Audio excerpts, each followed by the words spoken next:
Саламатсыңарбы мекендештер? Эмне себептен реестрге түшүп атабыз? Миграционный карта жана реестр печать боюнча бүгүн кененирээк маек кылып кетели, түшүндүрмөлөр жана тактоолор. Россияга киргенде бизге 90 күн берилет миграционный картанын срогу. Ошо 90 күндүн ичинде биз официально жумушка киришибиз керек сөзсүз. 90 күн ичинде официально жумуштан башка биз Сахаровадан өтүп келишибиз керек, медицина жана отпечатки пальцев сөзсүз. 3 айдын ичинде официально жумушка орношуп, Сахарова документтерин бардык бүтүргөндөн кийин сөзсүз МВДга барып, печать бастырышыбыз керек. Башкача айтканда, срок пребывания деп коет. 3 айдан жогору жүргүбүз келсе, срок пребыванияны узартабыз. Печатьти көбүнчө 1 жыл мөөнөткө узартып берет, же болбосо ошо трудовой договордун мөөнөтүнө жараша узартып коюшу да мүмкүн.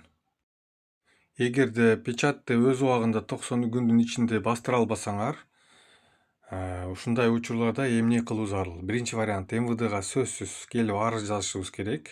Штрафын төлөп берейин, печать базы узартып бериле деп. Бул биринчи варианты, аракет кылыңыздар ушинтип. Ал эми экинчи варианты, печать бастырып жетишпей калсаңар, сезип атсаңар 90 күнгө чейин бастыра албай, анда границага чыгып келишиңер керек.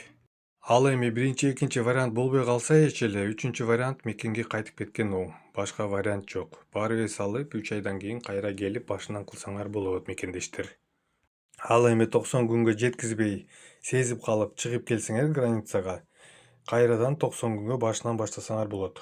Печаттын айынан реестрге түшүп калсаңар, айтып коеюн, чыгыш өтө кыйын болуп калат.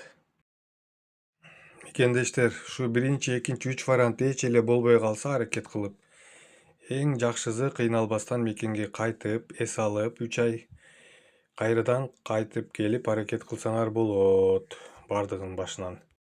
Лайктан басып, катталып коюңуздар мекендештер, кийинкисинде булдан дагы кызыгыраак, пайдалуу, ушуга окшогон чакан роликтерди чыгарып турам. Ийгилик сиздерге.